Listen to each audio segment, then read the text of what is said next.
speciale, un giorno atteso da tanto tempo, perché oggi c'è una grande novità che riguarda il mondo delle due ruote che si unisce a quello delle quattro pesanti, poi le due diventano 4 più 2 fa 6, insomma ci si perde tra i numeri. Perché è un giorno speciale? Perché ci troviamo sulla Milano-Torino in questo momento in camper, in viaggio per andare a fare qualcosa.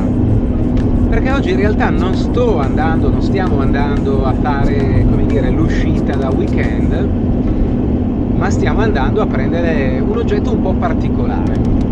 Ma facciamo un passo indietro. Allora, passo indietro significa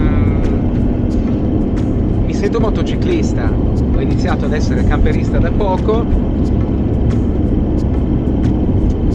Da motociclista potrei dire lo sono da sempre.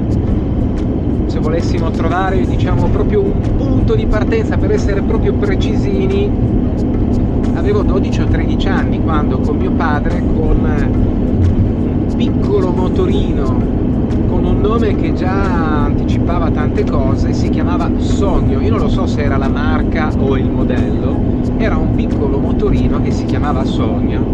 Io iniziavo gradualmente a conquistarmi la mia libertà sulle due ruote, perché poi da lì è arrivata la Vespa, la PK50S e poi eccetera eccetera eccetera.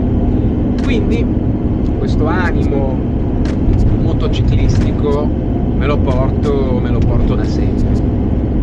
In moto ho fatto tante belle cose, ho fatto anche dei raid abbastanza impegnativi, importanti, se penso a tutto il tour intorno al Nepal, se penso a tutta la parte del nord dell'India, partendo da Nuova Delhi e facendo ovviamente diversi stati e transitando dalla parte himalayana, più ovviamente i viaggi in giro in lungo e in largo per l'Europa. Quando ho iniziato ad approcciarmi al mondo del camper, quando è iniziato ad accendersi un po' questa luce, questa idea del mondo del camper, non riuscivo a staccarmi dal pensiero camper più moto più camper. Come possono convivere queste due cose? Come possono coesistere? Che cosa si può fare? Bene, quando ho comprato questo camper ho avuto il vantaggio enorme che avesse già due accessori strategici. Il primo, il portamoto, il secondo, il gancio traino. Il portamoto, un bel portamoto estraibile, ve lo farò vedere, quindi a scomparsa, si tira fuori e poi si rimette dentro, ma con una caratteristica: portata massima 150 kg. Come potevo io mettere su una moto, anche una moto non mastodontica, ma che ovviamente mi parte più o meno dai 180 kg? Questo era un problema. E non restava altro che pensare al gancio traino, ma mi sono fatto un sacco di paranoie.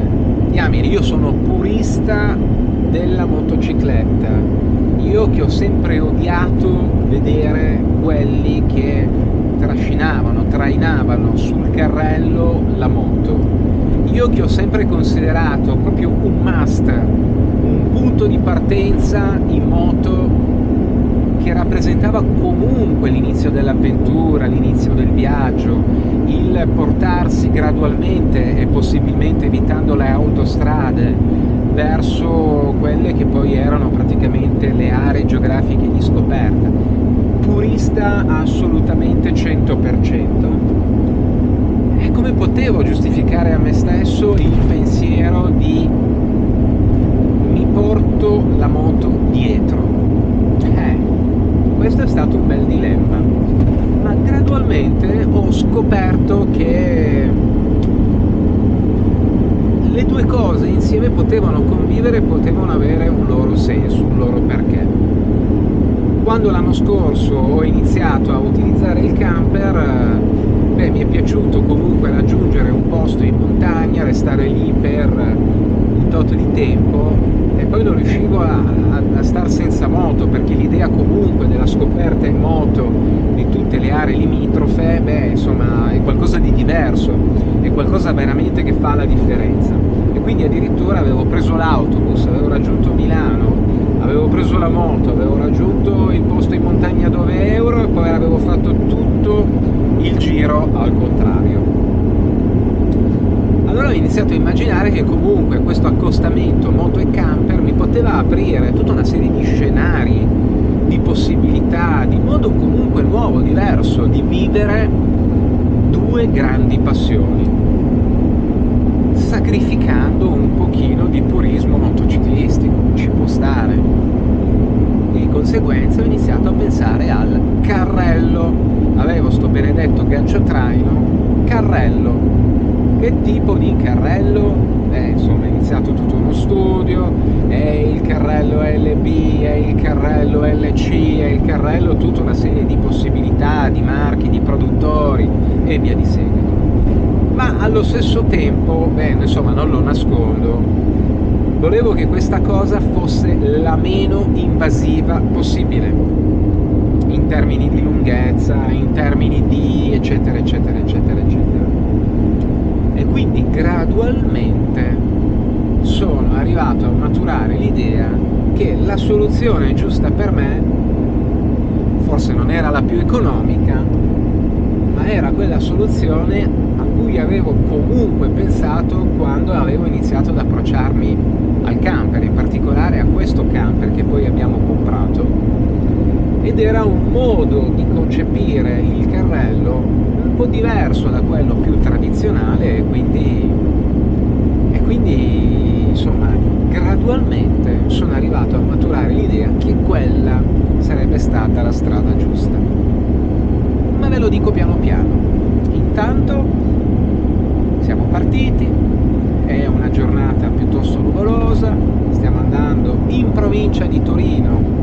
Se qualcuno magari già fa degli accostamenti, inizia a immaginare in provincia di Torino che c'è un produttore di questi carrelli, ed è credo l'unico, o forse uno dei pochi in Italia, a produrre questa soluzione di carrello. Ci fermeremo più tardi a mangiare, a viverci comunque questo viaggio verso Torino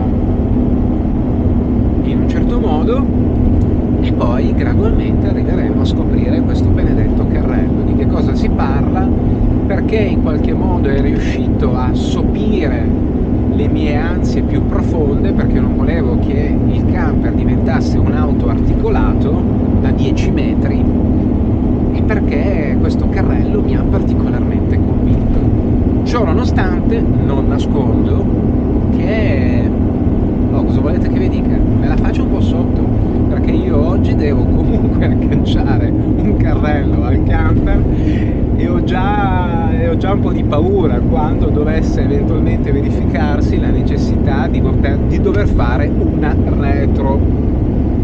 Come farò a fare la retro? Lo scopriremo solo vivendo, quindi a più tardi con tutto il resto della giornata. Ciao! Niente, potevamo essere in camper e non approfittare anche per un viaggettino così di una sosta schiscetta? Assolutamente no. Quindi siamo parcheggiati a qualche centinaio di metri dal posto dove andremo a ritirare questo carrello, e intanto sosta schiscetta. Quindi io, verdura, mozzarella e verdura con olive verdi, mozzarella e prosciutto. Tu? Insalata, mozzarella e prosciutto. Pranzo leggero. Ci troviamo in questo momento a Leni, perché ho capito che ci sta anche l'accento sulla I. Tra circa mezz'ora, tre quarti d'ora andremo a ritirare il carrello, e niente, poi inizia questa avventura di guidare il camperozzo con il carrello. Che dici, Barbara? Vediamo. Cioè? La strada è dritta. Sì, devo dire che la strada Milano-Torino è dritta, quindi tutto sommato non mi preoccupa tantissimo. Non piove? Non piove, vabbè. Ok, allora andiamo.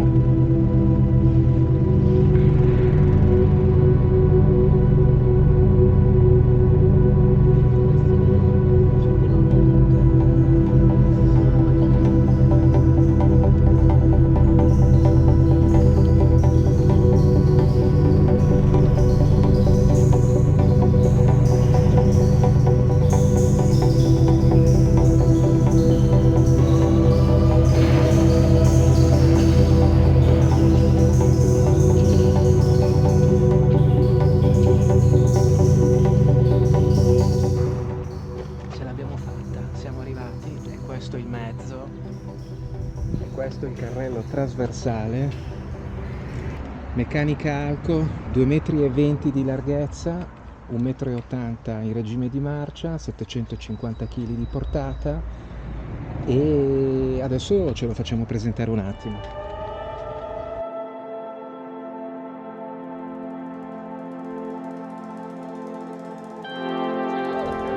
Madonna. Axel, Che bel peso che ha! Axel, Ciao! Ma sei bellissimo!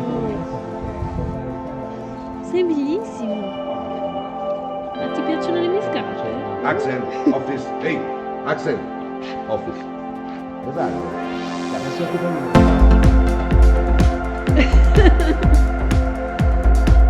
no, non sapevo, guarda.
Per partire, quindi vediamo un po' come si comporta in strada.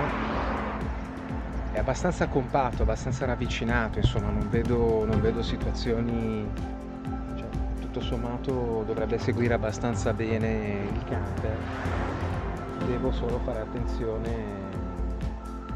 ovviamente quando faccio la retro, perché in questo caso sicuramente tenderà ad andare un po' per i fatti suoi e devo correggerlo.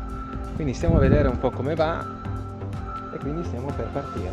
Questo ovviamente non è un carrello appendice, proprio perché ha una sua targa e può essere agganciato a qualunque mezzo.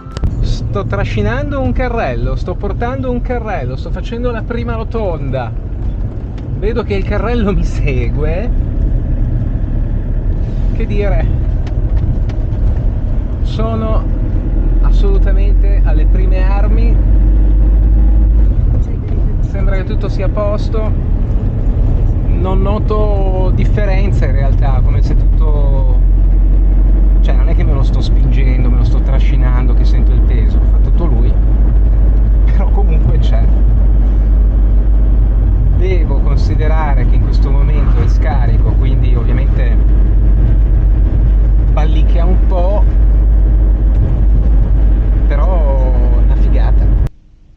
Allora, ci siamo appena fermati per così una piccola pausa in autogrill e devo dire che mi ha davvero sorpreso il fatto di non notare assolutamente nulla, cioè la presenza del carrello in realtà non si sente, non si nota, quindi questo mi ha fatto molto molto piacere. Il carrello ovviamente è un pochino più leggero in questo momento perché non ha il peso della moto, quindi pesa 250 kg, 200 kg volevo dire come tara, e quindi magari in certi momenti quando proprio ci sono delle situazioni particolari balla, saltellicchia poco poco, ma veramente qualcosa di infinitesimale. Per il resto non si sente, non dà nessun fastidio, lo vedo qui dalla telecamera che ho sul retro del camper, quindi va perfettamente. Devo dire che è molto bello, dà veramente un bel senso di robustezza, ha le gomme veramente larghe tra l'altro, molto molto belle, ha questi occhielli, mi piace davvero tanto. Questa è la rampa ovviamente, sembra che sia fatto veramente molto molto bene,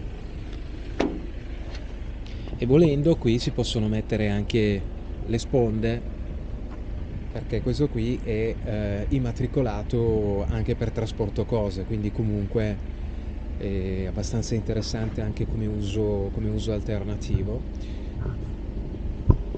I primi 250 km li abbiamo fatti, devo dire che compreso i dossi che sto facendo in questo momento, belli alti, esperienza assolutamente positiva. Devo fare attenzione magari in determinate curve strette, sebbene comunque il carrello segua perfettamente il camper per la lunghezza che ha ovviamente, però quel poco c'è sempre il rischio che magari ti vada un po' così. Per il resto devo dire mi sono trovato bene, quindi potrei dire che l'avventura ha inizio. Adesso andiamo a parcheggiarlo e lo chiuderò ovviamente chiudendo il timone per parcheggiarlo in box, quindi in questo modo mi occuperà veramente spazio, perché come dicevo in questo modo